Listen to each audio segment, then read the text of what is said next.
Es deprimirse y decir esto no va más y se acabó el mundo, ¿no es cierto? Por el contrario, hay posibilidades justamente de corrección. El doctor Iván Montoya, a ver, ya hemos partido de una base bien pesimista. El país entero en realidad conoce de la corrupción, y la corrupción hoy día va por el mundo entero también, no solamente el Perú. Sí, los diagnósticos planteados son bastante acertados. El tema de la descentralización es lo único que quería mencionar. Como institución en sí, eso, los estudios, los teóricos y los empíricos denotan que la institución de la descentralización es más bien un instrumento importante de eficacia y eficiencia en la prestación de servicios. Es una institución importante para la reducción de la corrupción. Y eso funciona en los países desarrollados, es una evidencia, pero lo curioso es que no funciona en los países en desarrollo. México, Perú, se entiende que son no por la institución en sí de la descentralización o por la transferencia de recursos y de competencias, es por las debilidades mismas de los entes. Se ha dicho aquí con muchísima claridad, un factor es la ausencia de control. Ausencia de control. Y yo diría, ya en el tema peruano hay una cantidad de errores, apresuramientos que se han mencionado en el proceso de descentralización que muestran este resultado que ahora muestra un pico tan alto en Ancash. Por ejemplo, el sistema electoral y el sistema de partidos. La posibilidad de formar grupos para postular para el gobierno regional o el gobierno local. 5 o 6 amigos se pueden juntar con muy pocas firmas y acceden.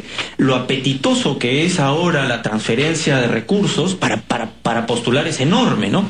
Fíjese que yo creo que el estallido y el pico de Ancash ha sido el tema de la enorme cantidad de recursos y la asignación de esos recursos prioritariamente a temas de construcción de obras, ¿no? Temas que tienen que ver con licitaciones, otorgamientos. En fin, hay un botín enorme que muestra un apetito enorme por postular y ocupar estos cargos, tomándolos como botines económicos, ¿no? Básicamente. Sí. Ya no se necesita esto como un peldaño para llegar a presidente, basta con ser presidente regional, ya la hago. Ahora bastaría. Y ahí está la respuesta a la pregunta suya sobre por qué ahora los gobiernos regionales y locales cobran protagonismo, precisamente por este tema de los mayores recursos que tienen, los mayores poderes que tienen. El tema del control, y por ahí podría venir, a partir de ese diagnóstico, podrían venir las primeras soluciones o los intentos de revertir esta situación desde la Contraloría, temas como el Poder Judicial, el Ministerio Público, la Procuraduría Anticorrupción. Hay algunas insuficiencias que habría que fortalecer, ¿no? En el tema de la Contraloría, lo ha mencionado el doctor Matute, el tema que ahora más bien parece que estamos reaccionando y no adoptando medidas de prevención. Me pregunto, y aquí es un tema de requerimientos, la Oficina de Control Interno, que yo sé desde hace tiempo, desde siempre, ha sido designado por la propia Contraloría, y en muchos casos con recursos de la propia Contraloría y el jefe de OSI allá en Ancash.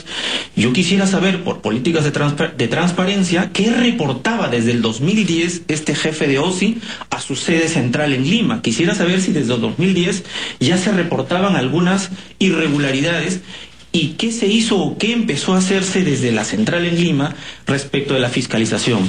Respecto del Ministerio Público, que se le está involucrando considerablemente, hay algo que tiene que cambiarse de percepción.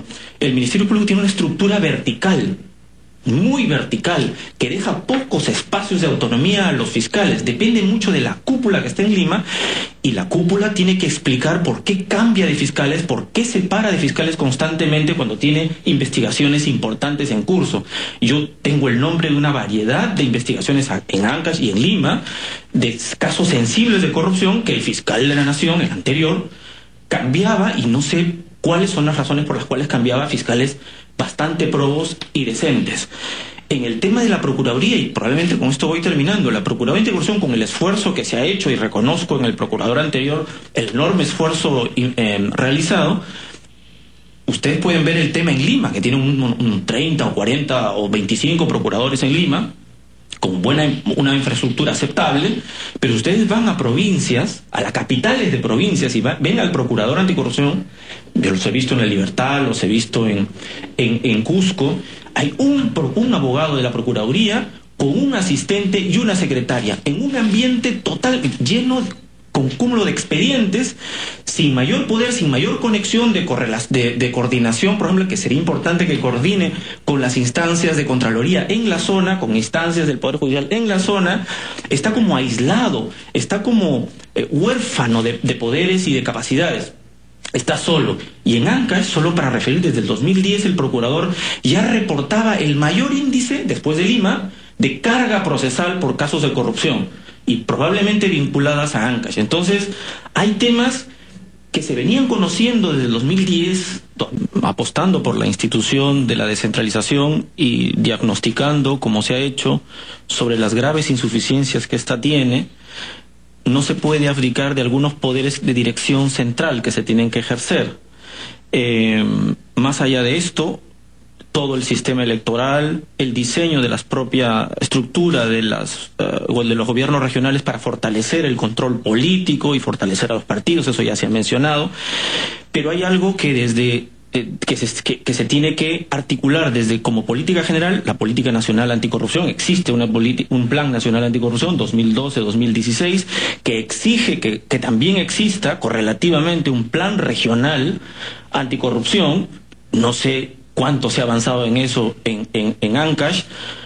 Paradójicamente siempre lo coordina el presidente regional, una cosa que me llama a broma. Yo creo que es la Defensoría del Pueblo la que debería ser llamada a coordinar a los distintos estamentos para construir un plan regional anticorrupción, pero luego viene una serie de aspectos puntuales en camino a la perspectiva de esta última intervención sobre cómo revertir esta situación de la corrupción en las regiones. Los jefes de OSI hay que fortalecerlos, coincido plenamente en su independencia, en su capacidad presupuestal, el tema de las declaraciones juradas, la capacidad que tiene la Contraloría para fiscalizar las declaraciones juradas.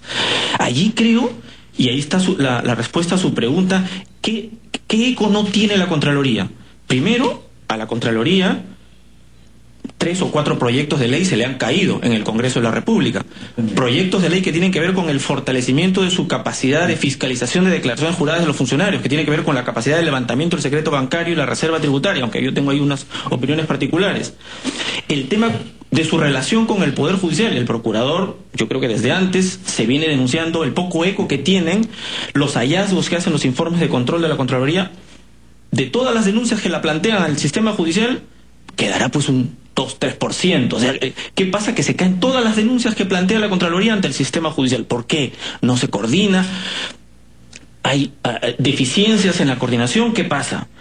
El tema del Ministerio Público, del Poder Judicial que se ha mencionado, las ODIGMAS, que son las oficinas de control y distrital, está la OCMA, la gran oficina de control, están las ODIGMAS. ¿Qué compone las ODIGMAS? Son jueces que lo designa el presidente de la Corte Superior de la propia zona por un año.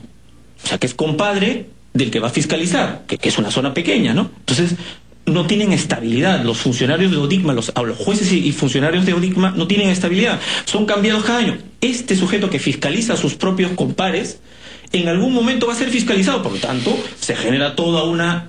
tiene que institucionalizarse el tema de control del Poder Judicial, y el Ministerio Público, ni se diga, creo que tiene una estructura vertical que tiene que de alguna vez matizarse o suprimirse, tiene que revalorarse la autonomía de los fiscales. No puede ser que se los cambie constantemente sin ninguna garantía, ¿no? Y uno puede seguir mencionando cantidad de pequeñas medidas puntuales que se pueden hacer. Tendrían mucho efecto. Que tendrían efecto inmediato, ¿no? Sí, inmediato y circunscrito, pero inmediato, ¿no es cierto? Bueno, muchísimas gracias. Como siempre, en realidad, nos queda siempre la necesidad de mucho tiempo. Muchas gracias a Alfonso González, Genaro Matuti, Iván Montoya, Javier Aspur y Juan Carlos Valdivia. Vamos a continuar en esto, Juan Carlos. Así es, hay que seguir. Yo creo que no hay que detenerse en este esfuerzo por cambiar las cosas. Sobre todo, en realidad, a mí me parece, y creo que lo señala también un autorriculista en el comercio, congresista así, Munaro, ¿no? ¿Cómo se llama? Decimos, ¿no? Es, en verdad, que para poder conocer los procesos fundamentales de cambio, tiene que haber un mecanismo por el cual no vivamos única y exclusivamente de los titulares de los diarios para que la gente se informe. Es decir, tiene que haber un mecanismo que tampoco sirva para exaltar siempre a los funcionarios. Tenemos una prensa, una radio, en fin, estatal,